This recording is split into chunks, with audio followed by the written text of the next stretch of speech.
Hello and welcome back to Perspectives. On today's show, India's Bishnoi gang claim responsibility for yet another murder of a Sikh, this time a businessman in Canada. Meanwhile, in Punjab, reports come in that India has located nuclear-armed bombers on Punjab soil. And as Modi visits the airbase, Sikh military personnel are allegedly disarmed and removed prior to his visit. Just what could the Indian Prime Minister be afraid of, one wonders? And as India and Pakistan continue to face off each other, Punjab remains the potential battlefield, with Sikhs, as always, the collateral damage. We consider the balance of which side Sikhs should trust the most, or indeed either of them at all. And on a more positive note, we look at the Sikh motorcycle clubs spreading kindness wherever they go. All this and more on today's show, but joining me as always for Perspectives is our very own correspondent in Canada, James Cousineau. Good morning, James.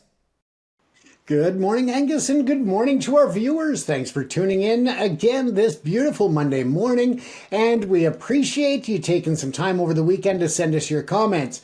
Remember, we love to see them. We love the interaction. We encourage you also to send us some photos and videos of Sikh issues and Sikh events around your community. Speaking of which, coming up July the 7th, there will be a major event happening in San Francisco, so we will be bringing you information about that in the coming days. Thanks for tuning in. Back to you, Angus. Indeed, and James and I together will be bringing you our perspectives on the daily news affecting the Sikh community across the world. And of course, as usual, we'll take a look at loads of great comments which have been filling up below the videos at the end of the show, so do stay tuned for that. Right, James, loads to get through as always. What are you going to start us off with this morning? Well, I thought that we would take a look at something a little different today, and that is the Sikh Riders, the motorcycle clubs that you see riding down the streets, through the highways, the city streets, and elsewhere. A lot of times brings a bit of trepidation or a bit of nervousness when it comes to the biker clubs that are out there. However, with that said, I think that it's important that we look at the value and the contributions of the different motorcycle clubs.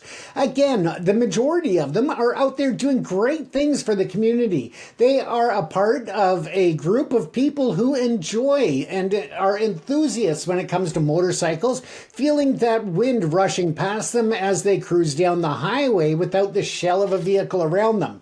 Personally, I like the safety of a car, but for those who enjoy the motorcycle rides and those who enjoy watching them, it is a fabulous event to see the different rallies that take place. And here in Canada, as well as around the world, the Sikhs are no exception when it comes to the different events and the motorcycle clubs.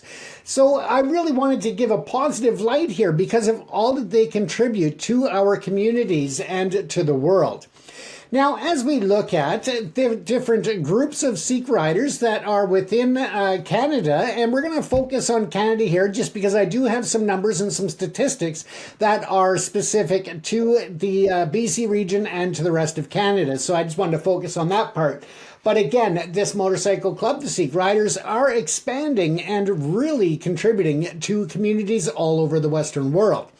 Now, the Sikh Motorcycle Club holds the distinction of being the first organization of its kind in the world when it comes to the Sikh Riders. And its origins are deeply rooted in the province of British Columbia, right here around me. And what a beautiful place through the mountains and along the ocean and rivers for them to ride. Now, the club's inception was in 2002, and that was a direct result of efforts to document the presence and experiences of Sikh motorcyclists who proudly wear their turbans while riding. And it should be noted that they are also looking at and remembering the groundwork for this visibility and acceptance that was laid by Mr. Avtar Singh Dhillon, whose years of dedicated campaigning and education of government bodies culminated in the ability and recognition of the Sikhs to wear a turban and be excluded from the mandated helmet laws within British Columbia and in Canada. And that final decision came down July the 7th of 1999. So again, on this date, the practicing Sikhs in British Columbia who wear a turban were granted that right to be exempt from mandatory helmet laws while operating a motorcycle. This pivotal moment not only affirmed religious freedom, but also paved the way for the formation of a cohesive Sikh motorcycle community. And now we'll take a quick look at a video and understand what it is that brings them together, what it is that drives them literally to be out in the communities, Angus. They are really sharing some amazing things that we'll get into after the video here we'll touch on as well. We're with, good morning by the way, we're with Sikh Riders of Canada. Excellent. And how many people are you expecting here today?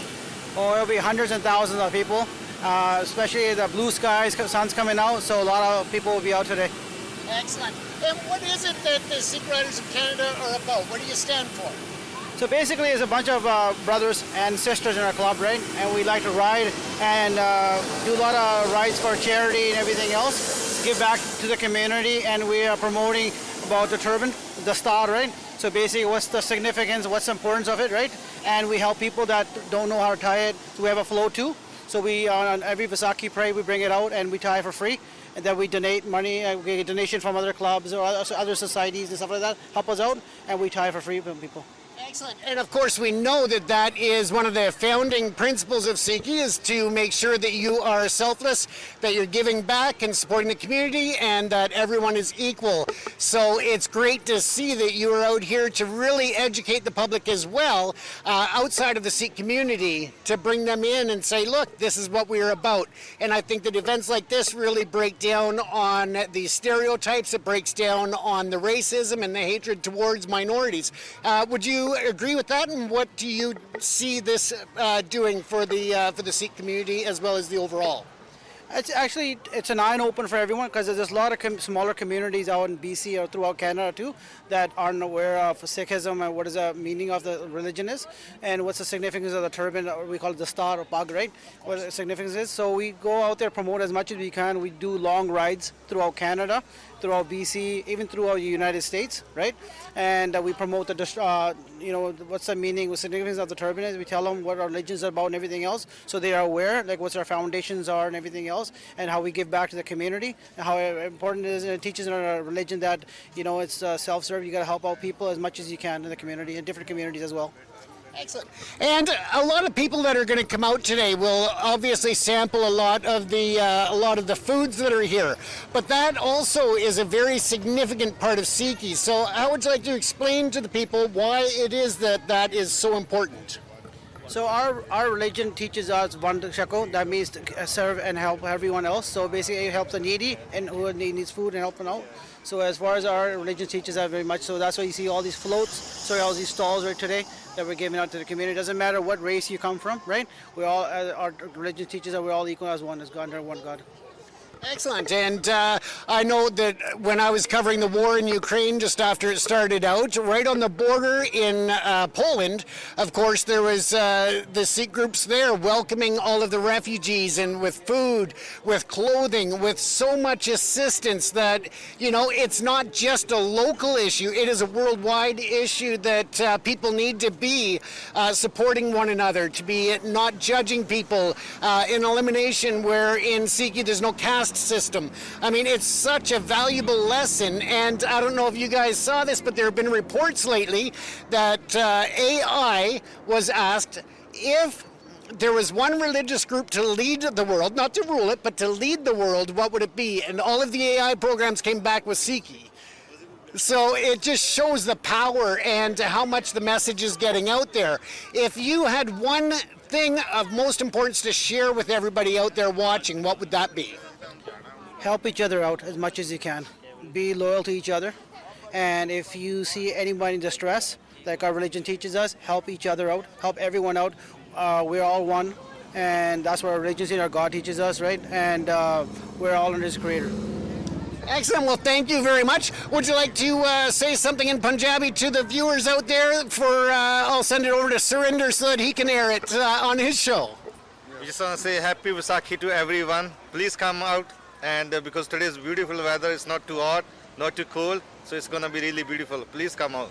Excellent. Okay, now who wants to say it in Punjabi? Vaisakhi ਦੀਆਂ ਲੱਖ ਲੱਖ ਵਧਾਈਆਂ ਵਾਹਿਗੁਰੂ ਜੀ ਕਾ ਖਾਲਸਾ ਵਾਹਿਗੁਰੂ ਜੀ ਕੀ ਫਤਿਹ Excellent. And this is James with Sutlej TV. Back to you in the studio. So, as you can see there, Angus, they are utilizing the Motorcycle Club to not only raise awareness for causes and different events, but also to raise awareness of Sikhi, of the principles and the guiding lights that drive them to really be a part of the communities. A lot of people, as I said, they look at motorcycle clubs and they have a negative impression because of what's fed in the media, because of the things that we hear. But they also, I think, don't get enough credit for all of the things that the positive motorcycle clubs are doing. And this is definitely one of them. Now, the key figure in the club's formation was Harjinder Singh Thind, who was a well-known Punjabi radio broadcaster from here in Surrey, British Columbia, and he recognized the significance of Sikh motorcyclists riding with turbans. So he invited a small group of enthusiasts to participate in a documentary project, and they went on to build a real camaraderie and real connection within the community and within the passion of the riders. Now, as I said, there has been so much involvement of the Sikh Riders and other Sikh motorcycle groups that are out there. And I wanted to really take a look at some of the major impacts that they've had in helping other causes for different reasons. And it should be noted that during a lot of these rides that I'm going to highlight here, they actually wear, different Sikhs in the ride will wear different colored turbans that represent the cause in which they are riding for. So when you see a group of Sikhs out riding their motorcycles and you see various colored turbans, a lot of times that represents the causes that they're riding for in that particular event. Now, in 2016, the Sikh Riders and others within the Sikh riding community raised and donated over $100,000 to the Canadian Cancer Society. And that was a 12,000 kilometer bike ride across multiple provinces to raise awareness about childhood cancer and, of course, to support the Canadian Cancer Society. Now, there's also in 2019 where they raised funds for the Khalistani Aid, which is an international organization dedicated to helping those who are going through hardships, whether that's through natural disasters or other hardships in life. They raised another $100,000 and they donated that after a cross-continental ride that went from Canada to Punjab. And again, that was to assist with international aid and relief efforts. In 2023, they were raising money when it comes to the Manitoba chapter, which is a province in Canada, for those unfamiliar. But they did a ride that raised over $25,000 for Diabetes Canada in Manitoba. On a national end, they also helped the Diabetes Canada Association with raising over $100,000, and that was to support research and awareness of diabetes here in Canada. During the COVID pandemic, I love this one because it just shows the uniqueness and the lengths at which the Sikhs are willing to go to help everyone. And they offered rides to frontline workers when it came to the pandemic. They would show up on a motorcycle or in their vehicles, and they would drive them to different locations, the hospitals, the care clinics, all of that throughout the pandemic. But they also went as far as securing and donating over 60,000 masks to frontline workers as well during the pandemic. So they are so involved in so many different ways. And when it comes to supporting others, they also were very involved in the memorial ride that recognized the unmarked graves at the Kamloops Residential Indian School in British Columbia.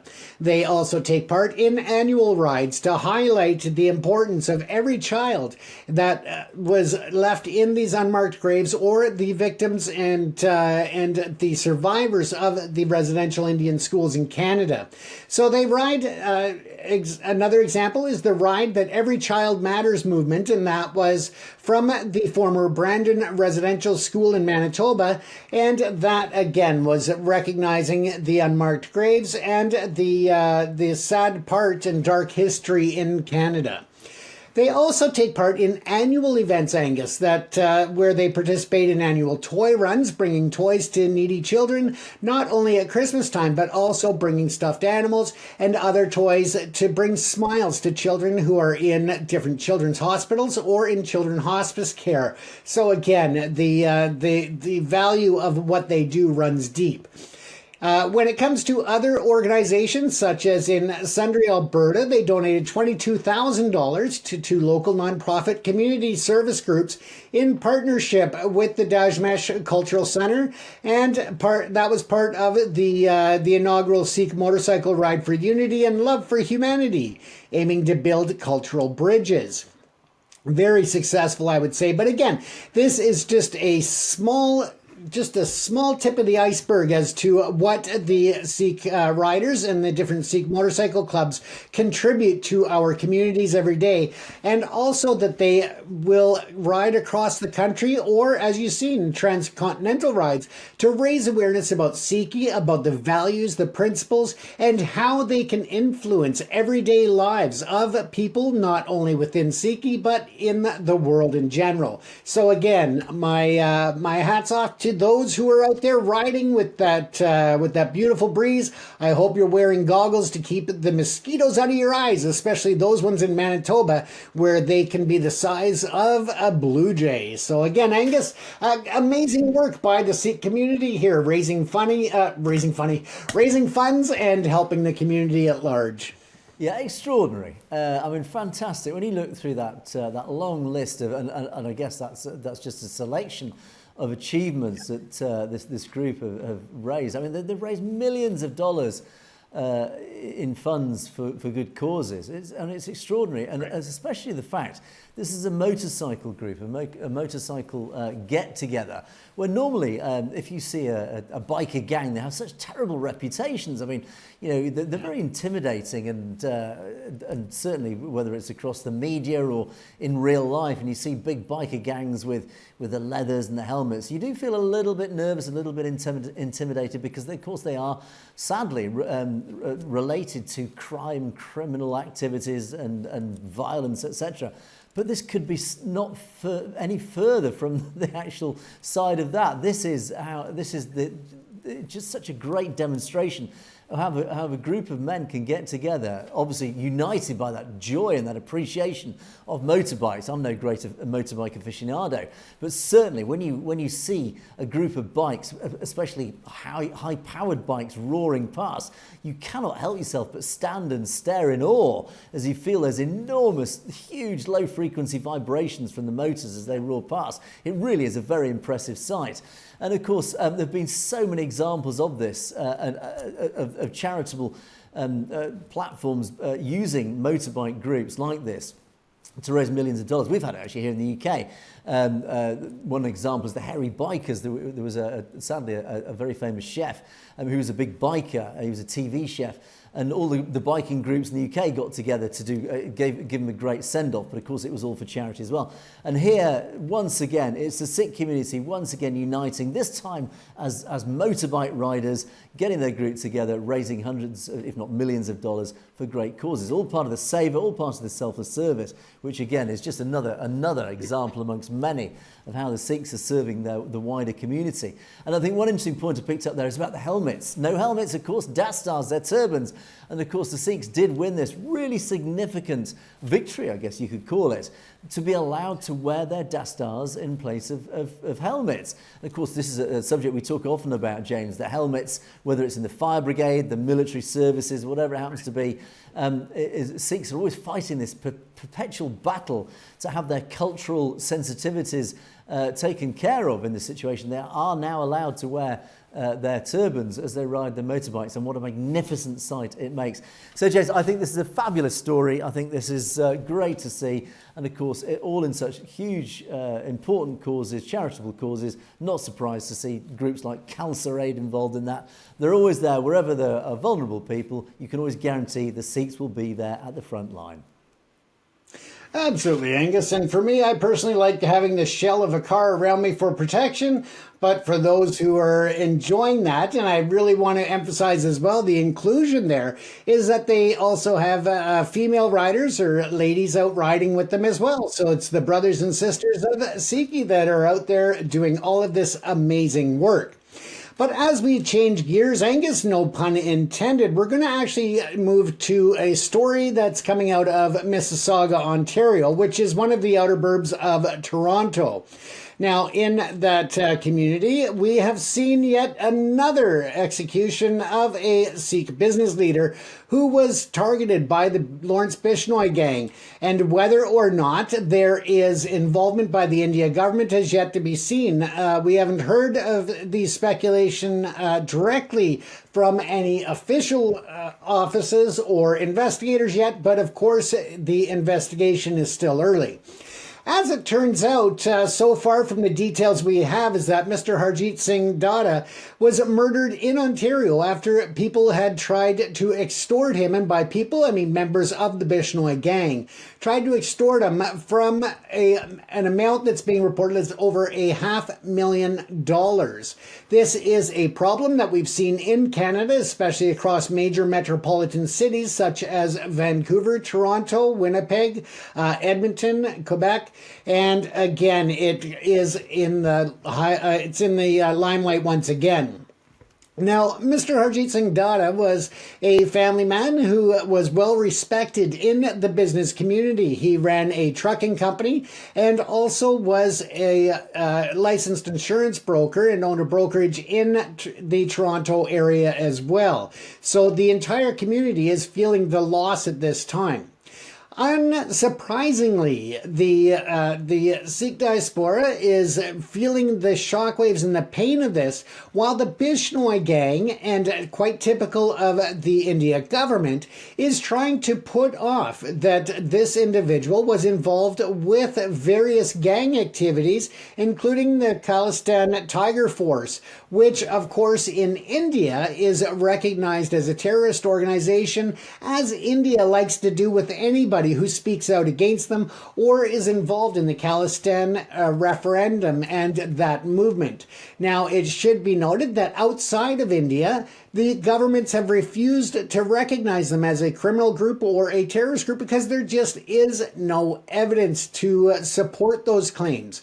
Although India may be crying and screaming at the international community, they have offered no substantial evidence to prove that the Khalistan Tiger movement or group has any involvement in these activities that the India government claims. So again, this is another question as to whether or not the Bishnoi gang was acting at the behest of the India government and the BJP or the RSS and so forth because of the fact that they are making these claims yet once again, something that we've seen in the case of Hardeep Singh Nijjar as well as others. Now, the claim of ownership or responsibility has come directly out of the Bishnoi gang, and one of the individuals who claimed responsibility is wanted by Interpol, and he is listed on the red alert system as well. So internationally, he is wanted for various acts of murder and criminality that's happened across different borders. We know that the Lawrence Bishnoi gang is active in the Western world, whether that's in the US, the UK, Canada, of course. But again, they have their ties to the India government, which brings us to the point that Lawrence Bishnoi, although he is in India custody and in jail there, he seems to be given a lot of roughshod over the principles of the penal system. And when I say that, it is because of the fact that he is still able to call the shots and operate his criminal enterprise across the world that some estimate has over 700 shooters or potential assassins that are in different countries, not only participating in extortion and other activities against the Sikh community and others, but also in various levels of the drug trade and ties to other cartels on the international stage as well. Now, Mr. Harjit Singh Dada was apparently leaving work or near his work when these individuals pulled up, firing over 20 rounds at him. He was rushed to the hospital, and at that point, he was listed in critical condition, but unfortunately later succumbed to his injuries. Now, as I said, the claims were made by Rohit Godara, and that's an aide of Lawrence Bishnoi, along with Goldie Brother. And I believe that he also goes by Goldie Brar and other names as well in the international community, because he has fled different countries, and from what we understand, he's somewhere in the Middle East at this point. But again, there's no confirmation that he is still there. But we do know that certain individuals have used false passports and false names in obtaining access or admittance into these foreign nations, which seem to have less interest in cooperating and less interest in arresting and extraditing these individuals, Angus. So once again, we see another assassination here on Canadian soil, and we'll have to really keep glued to the details as investigators release them, as they are right now, being fairly tight-lipped about any of the investigatory details of this story, Angus. Yeah, interesting, James. And this name, Bishnoi Gang, gosh, it does keep reappearing with alarming reoccurrences. And yet another murder of a Sikh businessman, a Sikh person who has become a victim of this gang. And I suppose the real question here is this criminality? Is it just plain and simple gang warfare?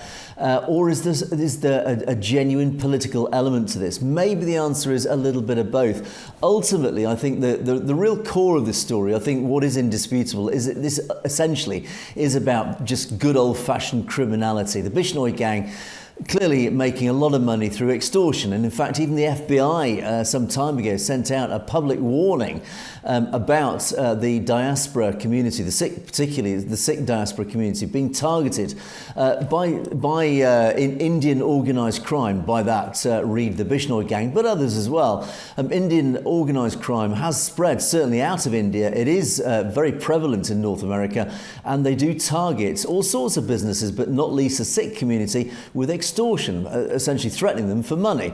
And that is, I think, ultimately the main driver behind this murder. But clearly there is this political element to it. Clearly the Bishnoi gang do very publicly always say that they treat Khalistani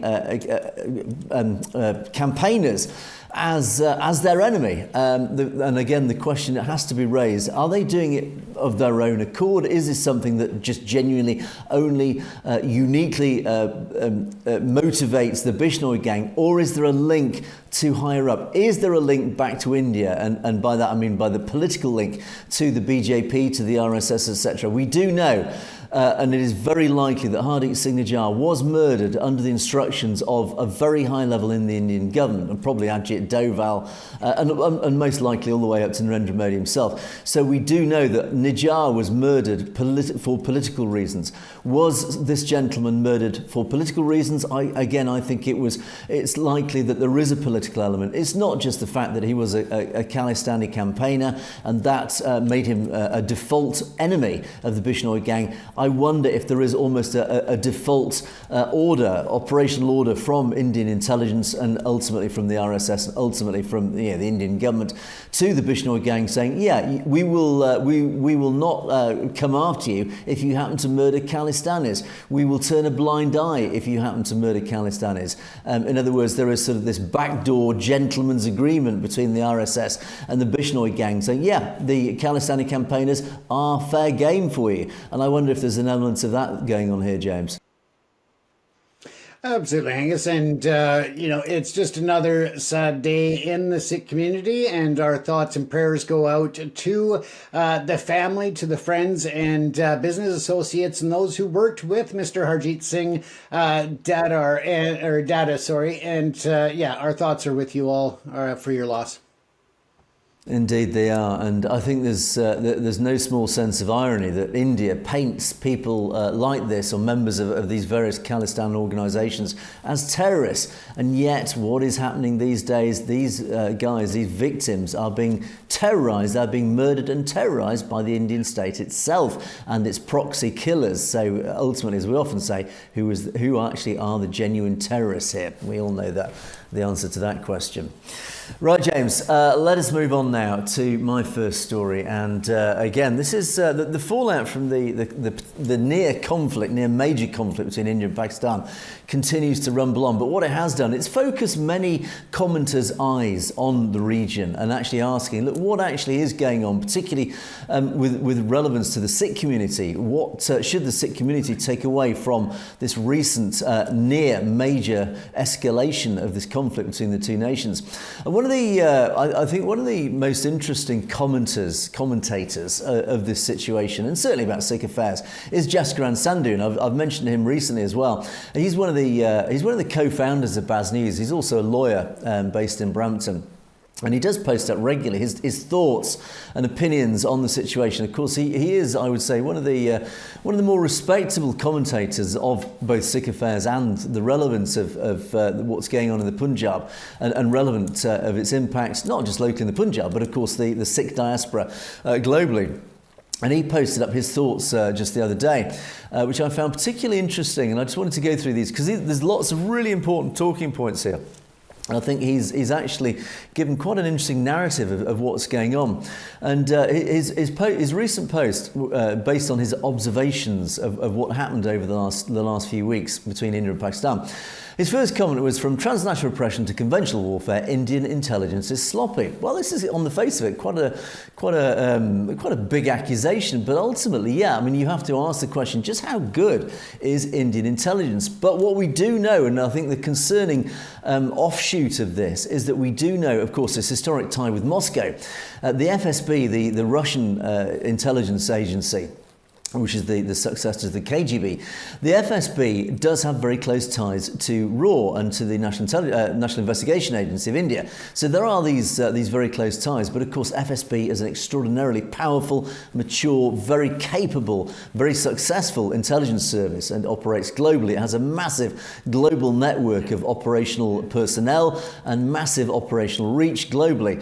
If India has such close ties to Moscow, it is very likely that it does use FSB's infrastructure to spread its own wings. And we do in fact know that ultimately India has asked Moscow to assist it, let's say, in its fight against the Khalistan campaign.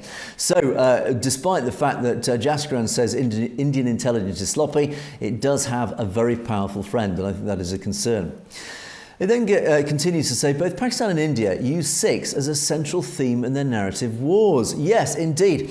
Of course, Sikhs, and I think this is an enormous compliment to the Sikh community, because ultimately the Sikh community is a relatively small minority in India, yet disproportionately it does become such a powerful part of all the political arguments from whichever side, and in fact even between Pakistan and India. This is a point that comes up again in a moment. But the Sikhs have this disproportionate attention paid to them because clearly they are recognised as an enormously powerful and an enormously dangerous force if you're an RSS believer, and clearly a lot of attention is paid to the Sikh community because they realise just how powerful the Sikh community is, both domestically and internationally. And of course, therefore, the Sikhs are used, as Jaskaran says, in these narrative wars. And then he talks about the disinformation network and India's disinfo nexus, and obviously that refers to both the mainstream and social media.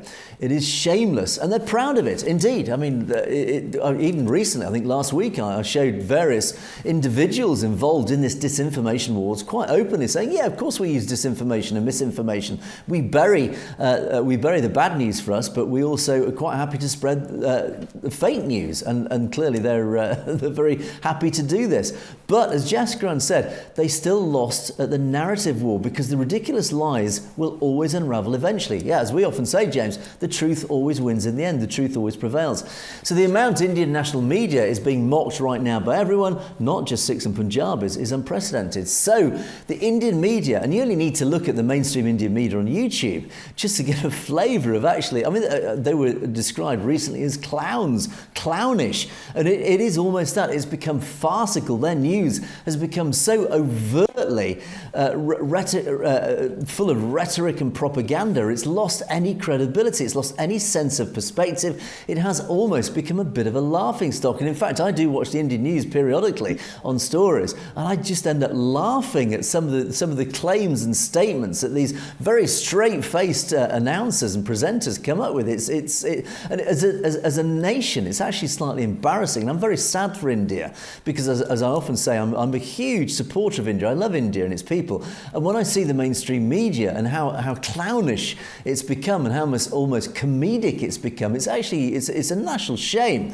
And ultimately, as a result, people globally have just stopped taking it seriously. Now, around the world, no one trusts Indian talking points anymore because of its long history of disinformation and, of course, the IT cells. Now, when I first started getting involved in this, I thought the IT cells, maybe that's a bit of a theory, maybe it is a conspiracy theory. Do they really exist? Yes, of course they do. There is actually no secret about this. These IT cells, which are manned and womaned by thousands of paid individuals to spread misinformation across social media, to really turn on any Khalistan campaign, they do exist. They are well funded and they operate on a 24-hour, 7 days a week, 365-day operation. So yes, they do exist. And it says the internet age has not been kind to India's modus operandi. It's not an endorsement of Pakistani talking points, but Pakistan are clearly getting more benefit of the doubt on places like X than India. There's a reason for that. This is an interesting point. In other words, what he's saying here is that even Pakistan, obviously, Pakistan propaganda does disseminate across social media, but it is taken more seriously than Indian propaganda. Why? Because India's lost its credibility. All the nonsense that India spreads has been seen for what it is. It's complete nonsense. Yet Pakistan hasn't done that to such a large extent. Therefore, Pakistan propaganda is taken a little bit more seriously. People start to believe Pakistan information a lot more than they do Indian population. Now, the Punjab will always be caught in the middle of any conflict, absolutely. The people are brave, but also face the brunt of collateral. Now, others can flee. Sikhs in the Punjab have to stand tall. Exactly, that is what they're made of. They never will turn their back against injustice or an enemy. They will always stand and fight. This brings immense economic and social upheaval in the region. Others profit from the war. Punjab loses out. Who wants to invest in a region central to conflicts orchestrated in Delhi and Islamabad? This, again, is a very sad point, is that Punjab, just by virtue of its geographical area and its location, it sits in between Pakistan and India. It will form this battleground, as he rightly says. Who wants to invest in a future battleground? And that, of course, is damaging Punjab. Again, this is by default. This is why the Punjab and Khalistan needs to be established. It needs that independence just to form this buffer zone so it can actually stop being a battleground and actually become an economic nation on its own 2 feet. Then continues to say India, especially the Hindu nationalist movement, has no moral consistency on Sikhs. In times of peace, Sikhs are used, Sikh identity and practices are to be maligned and targeted. In other words, when things are going great for the Hindus, then of course Sikhs are the enemy. They are bad people. Their reputation is always smeared. But when the Hindus' backs against the wall, as happened actually for centuries in the past, and you need to look at the time of the Mughals in this. So in times of war, it's the Sikhs who the Hindus turn to saying, come and save us, we need you. We know what great soldiers you are. We need you. Please come and be our friends. We really like you and respect you. These double standards are absolutely outrageous. And of course, they're very historical as well. India thought it was a global power, that everyone would come to support in a conventional conflict. It didn't happen. They got the geopolitics wrong. Slightly embarrassing for India. Yeah, indeed. So when Modi really went to the brink on this one, what did the international community do? It didn't side with India. Even Keir Starmer didn't side with India. It was all, no, let's try and settle this diplomatically. We're not taking sides. Nobody's taking sides. We want you to stop fighting. You're a pair of children. You've got to end this conflict. And unfortunately, Modi's calculations really failed. I think he got his estimates wrong on the global community. They did not side with India. And then a little bit more domestically, the manner in which the Congress Party is celebrating Indira Ghandi tells you all you need to know about what they think about Sikhs. Yeah, indeed, the Congress Party is ultimately no real friend of the Sikh community. You only need to go back to 1984, what happened. And in fact, not just 1984, the time prior to that, Indira Ghandi, she was an enemy of the Sikhs. The things that she did against the Sikh people throughout the 70s and the 80s was absolutely outrageous. Operation Shanti was going to be her final dreadful massacre of the Sikhs, and she paid with it for her life. So no surprise there. So his point there is that the Congress Party, ultimately, which stands as a platform for that Gandhi dynasty, ultimately is no friend of the Sikh community. And then the penultimate point, what the West is really worried about, is how in this conflict is how effective Chinese military was against Western military. Now, the Pakistan military were armed ultimately with Chinese weaponry. India, generally speaking, armed with Western technology, but also some Russian technology. But the jets were French Dassault Rafale jets, so it was French technology. Allegedly, still not totally confirmed, but it is believed now that 5 or 6 Indian jets were shot down by Pakistan Air Force, of course armed by China. That is a concern, but ultimately, and I think one of the commenters talks about this, was it in the hands of incompetent Indian military personnel? One must hope so on behalf of the West. I think certainly Western military technology is very advanced, but certainly in the hands of India, it failed. But that's an important geopolitical point. Then finally, an interesting final sign-off on this one is Sikhs around the world should be very suspicious of both India and Pakistani propaganda. So, James, we often talk about India certainly as an enemy of the Sikh community, and Pakistan has done its level best, certainly in recent times, to befriend the Sikh community. What Jaskran's saying is here, let's just be a little bit careful here. We shouldn't really trust Pakistan, and we certainly shouldn't trust, obviously, India, but we should be a little bit more circumspect, a little bit more suspicious of Pakistan's motives behind all this as well, James. So a very interesting list of talking points there, James. Absolutely, Angus. And let's not forget that, the Sikh community has been taken advantage of from both sides to an extent since 1947 and way before that as well, during colonization, during the Sikh Empire. So again, you can go back to the different sides even before it was divided into India and Pakistan, but looking at the groups. And that should be of big concern. Now, also, when you take a look at the disparity or the difference in opinions, we'll call it, right now, very clearly internationally, with the calling of a ceasefire between India and Pakistan, Donald Trump, regardless as to your opinions on it, claims that the U.S. did have some input on the ceasefire, whether that was through the threat of trade or otherwise. Pakistan recognizes and thanked the U.S. for their involvement in it. And then India, trying to save face and come out with their pride intact, says that the U.S. had absolutely nothing to do with it. That was bilateral situation that was dealt with and brought that ceasefire forward. And so again, it is a matter of who do you trust, who do you listen to, and no matter where you are in the world, you just can't turn your back on India because they will turn around and whether it's false information, intentional or otherwise, that, you just can't trust them. And they've shown that time and time again that they're going to play whatever side of the fence is going to benefit them at that particular moment, Angus. Indeed, wise words. And on that point as well, very relevant is it segues, it links very conveniently through to my second story and talking about Punjab as a battlefield. And Narendra Modi recently visited Adampur Air Base in the Punjab. And the reason for that, the news has come out, and again, we're trying to corroborate this, but there are a few sources that are corroborating this fact, that Modi did, along with some senior Air Force personnel and military personnel and governmental ministers, visited Adhampur Air Base in Punjab, and primarily because a squadron of Mirage 2000H fighter jets have been located there, and they are allegedly equipped with nuclear weapons. Now, obviously, we don't know this as a fact, and it's probably impossible to verify this for obvious military operational reasons.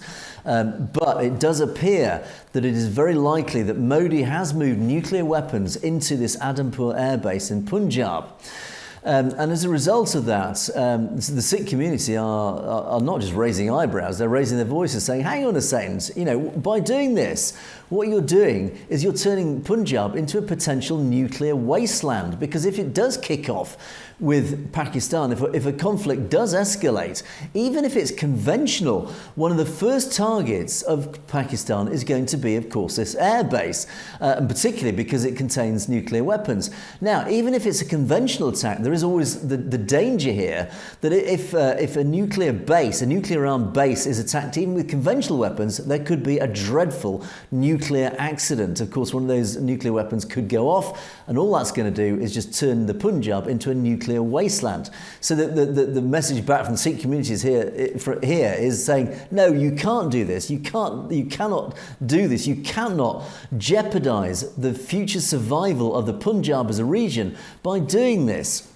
And of course, one of the largest and most vocal commenters on this, of course, is Sikhs for Justice. They've also come out with this information saying, look, no, there is no way you can do this. You cannot convert Punjab into a forward nuclear operating base. It is not fair on the people of Punjab, and you actually have no right, they claim. The government has no right to do this. And Sikhs for Justice have actually said that it violates the rights of the Sikh people under international law. Now, I don't know if that is true.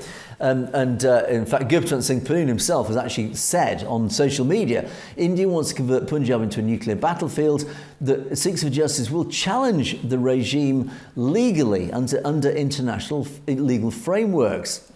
And he actually said, Sikhs will stand shoulder to shoulder with Pakistan in this ongoing war. Well, that's interesting in light of the previous story.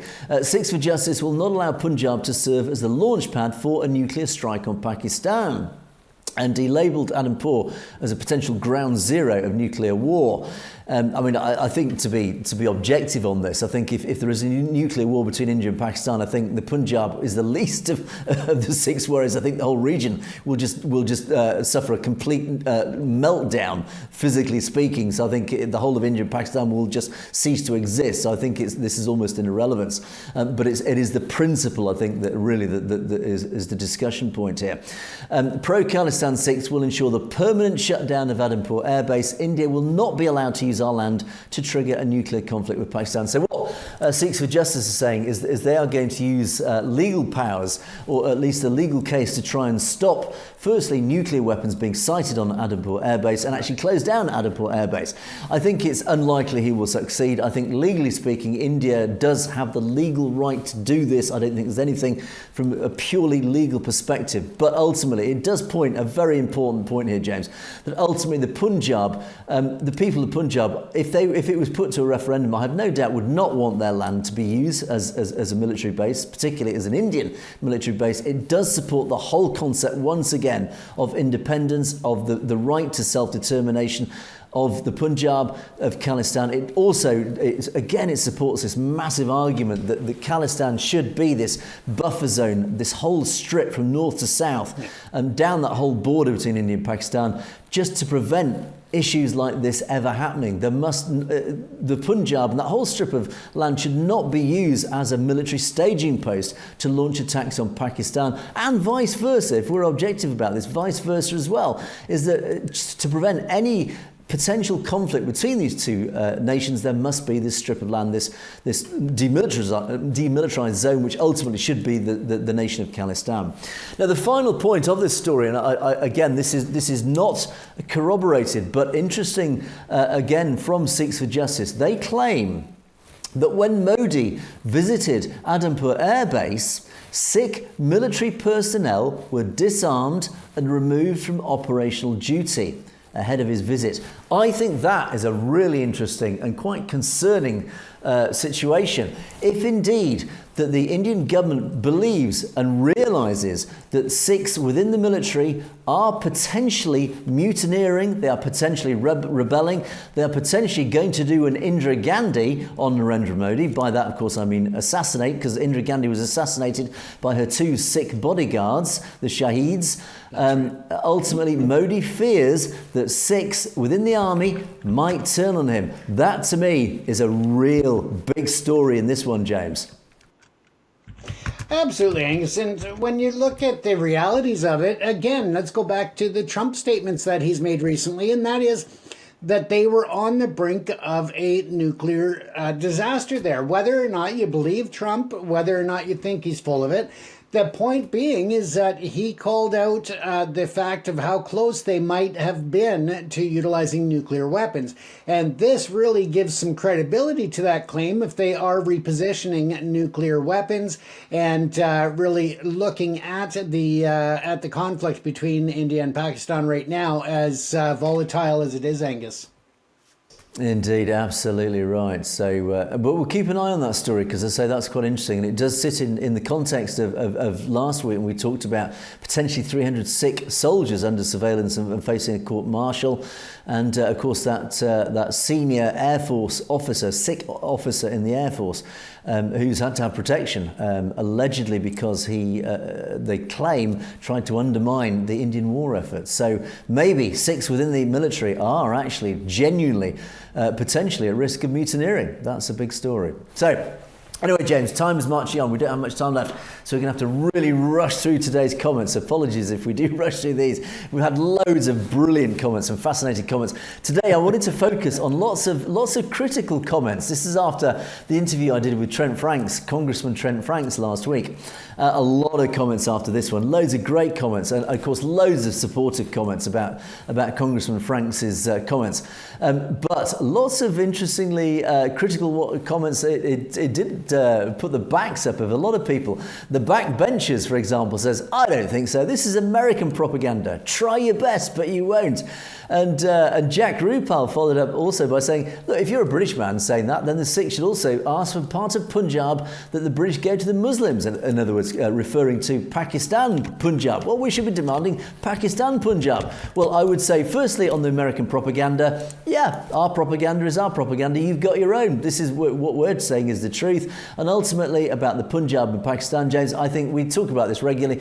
Ultimately, the final solution for this, the best solution, is indeed this strip of land, which would include both Pakistan and India's Punjab, down all the way from Ladakh, all the way down to the Indian Ocean. That to us is the most best compromise that will bring permanent peace to the region, James. Absolutely, and that's what it's all about, Angus. If we can see any contribution coming in to bring peace and to reduce some of the conflict. I mean, let's face it, the world is full of conflict right now, and anything that can be done to bring in a peace, no matter how small of a group or how large, it's definitely something we need right now. And 007 Palmer says, look, the US should be returned to the indigenous people, who are the real owners of America. Well, again, we come across this comment quite regularly about, we should hand it back to the indigenous people.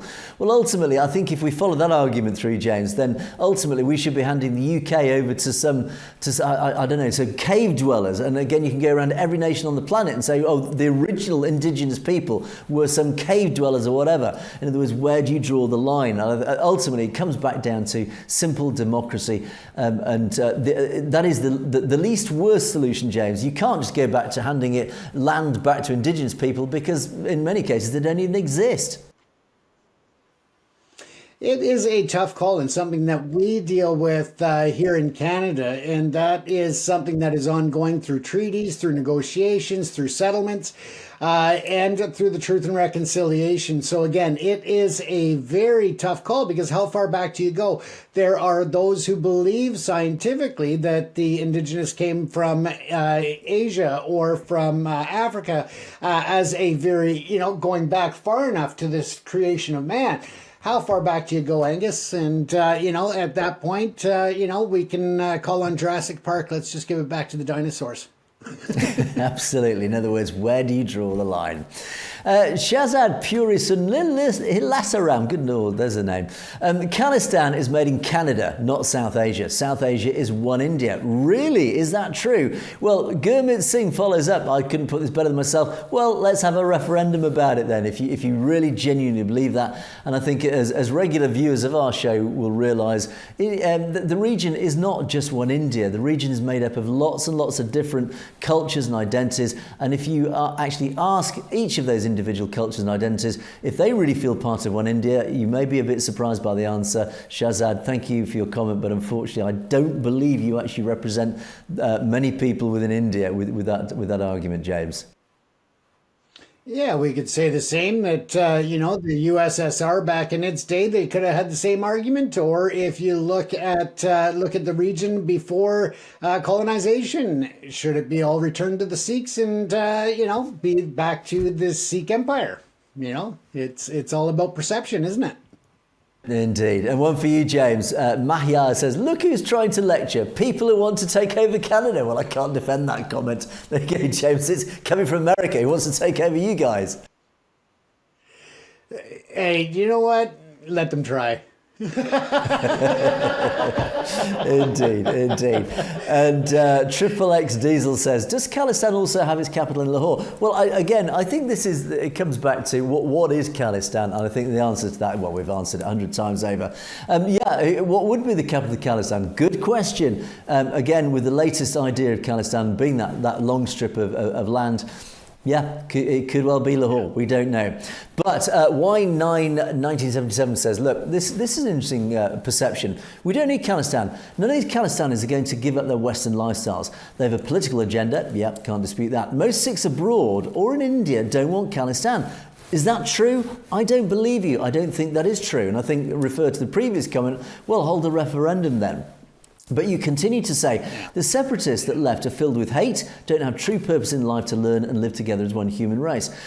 I don't think that's necessarily true, but anyway, these separatists do not represent Sikhs around the world, and definitely not in India. These separatists have done nothing but build wealth for themselves. They haven't gone to Punjab to help with the growth if they cared for it. I think this... I understand the point that's being made here, and I would actually have to say profoundly disagree with it respectfully, because I think the reason that so many Khalistanis live abroad is because they are too afraid to stay in the Punjab. We've seen what happens to Khalistanis in the Punjab. Therefore, it is pointing to the fact that the Punjab, India, isn't democratic. It will not allow a democratic referendum. That is why so many Khalistanis are in the diaspora. You can't blame them for being entrepreneurial and successful. That is a fact of life. Good for them. But they don't do it in the Punjab because, again, for the same reason. They daren't. They can't build their business in the Punjab because they face the threat of the RSS and Hindutva. That is the reason that they are not in the Punjab. So I think it is unfair, and I think it's not right to say that the Khalistan movement is primarily overseas in the diaspora.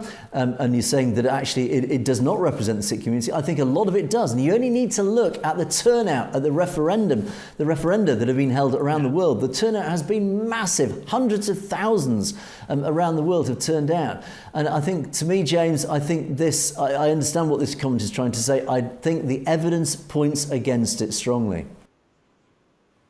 Absolutely, Angus, and I encourage people out there to share their views with us in our comment section. But this is something that we've looked at time and time again, and we could take it even a step further, Angus, to say that not only are Khalistanis persecuted or prosecuted unjustly within India, so are Sikhs in general. Even if they don't agree with the Khalistan referendum and the movement or the right to a fair and democratic referendum. So again, it definitely deflates that argument. But at the same time, we'd love to hear what others have to say out there as well. Indeed, so thank you for that comment. And John Derrier says, this is an interesting point about America. Why, basically the point is to summarise, is saying, look, it's America's fault that China is so powerful, is because America's been trading, as you say, 90% of its trade with the US. between China and the US. Why is America giving all the business to China only? Why not other countries? In other words, it's your fault, America, for doing this. And yeah, I think this point is absolutely right to a very large degree. This globalization, because China has become, it was so cheap to manufacture stuff, it has become the global manufacturer of products, a Chinese tat, as we often refer to it. And I think what this has done is it's made China into this hugely powerful economic superpower, because America, but not just America, the whole of the West has used cheap Chinese labor, and as a result, we're paying the price of it. China is now extremely powerful, James. Absolutely, Angus. And let's not forget that if it wasn't for that cheap labor and the human rights or lack thereof in China, of course, we wouldn't have all of these cheap products coming from China. And we're just as guilty in Canada. I'm not going to put it all on the U.S. Here in Canada, we purchase and import a great majority of products from China and other cheap markets. So again, by continuing to do so, we are turning a blind eye to the human rights and the labor rights abuses of workers in China. Exactly that. It is. It's the West's thirst for cheap goods that has created this issue. Right or wrong, but it's a fact of life. Pacific Bridge, and this is the comment I referred to earlier on about Western military technology. As you rightly say, India is just a paper tiger, but the key here is it's all very well us supplying high-tech arms, but it's supplying it to inexperienced and incompetent Indians, and that will have a negative impact on companies like Dassault, who of course were the manufacturers of the Indian Rafale jets that were involved in this. So yeah, it's not doing Western governments any favours, or certainly the Western military industrial machine any favours if they're being beaten by Chinese technology. So a good point there, Pacific Bridge. And then rushing through, because we are running out of time. But they could be buying from France there, Angus. And as we say in Canada, have you ever seen a French victory flag in war? Neither have they. I'm definitely not going to comment about our friends over the English Channel, the French. I'm sorry to my French friends out there. I just had to say it. we have been fighting the French for hundreds of years, but we have this weird relationship between the British and the French. We love each other, really, but ultimately we have fought so many wars in the past. But anyway, that's a whole different subject. Satinder Bra, a lovely complimentary comment about Trent Franks. Yeah, indeed, his background has been hugely battling for human rights. Not just in the US, of course, but certainly in India and around the world. His track record is massive. He really has the right to stand up and talk about India, because he's certainly earned that right. The good that he has done, certainly in his time in the US administration, has been exemplary, as you rightly say. And the final set of comments. Something or other says, thank you for doing a tremendous job and understand the real situation worldwide. So you're calling for an independent inquiry into the Chitting Singh Pura massacre. Well, I think my comment on that is it's most unlikely. It's never going to happen. India are in charge. They are never going to investigate themselves. And that, in fact, that of course did come up in the interview with Trent. There's no way that India will be allowed to become judge and jury, as ultimately they have been, about the murder of Najjar, for example. And ultimately, if there is a Chitting Singh Pura investigation, they will be the judge and jury. They will never allow an independent investigation, James, will they? Of course they won't. Absolutely. And let's face it, when I was growing up, I was always innocent. Unless, of course, you ask my mother. Exactly right. And then final set of comments. Of course, these really reflect the vast majority of comments after the interview, which were very supportive, very basically in agreement with Congressman Franks. America put the whole of Punjab together as Khalistan. You'll have no better friend in the world, and you can trust Sikhs. You're absolutely right. SSK Trucking. Bobby Singh says a Khalistan state based on Sikh values is the only solution to bring perpetual peace in the region. And Sikhism actually does indeed share the good values of both Hindus and Muslims. And, good heavens, the Punjabi, something or other Singh says Khalistan is the only way to bring peace to South Asia. I couldn't put it better myself, James. Absolutely. And we will be there to celebrate and have our first show, as we always say, Angus. Indeed we will, and we very much look forward to that day. But as the clock has beaten us once again, we must bring Perspectives to close for another day. Thanks so much for watching. Do keep those comments coming in. Loads of great comments have been coming in, so please do keep them coming. And don't forget, you can message us directly at message@satellitetv.com, as many of you have done indeed. So thank you to those of you who have reached out. Much appreciated. But that is it for another day. We must draw things to a close. It is a goodbye from me. It is a goodbye from James. Stay safe, everyone. You have, of course, been watching Perspectives. We will see you next time.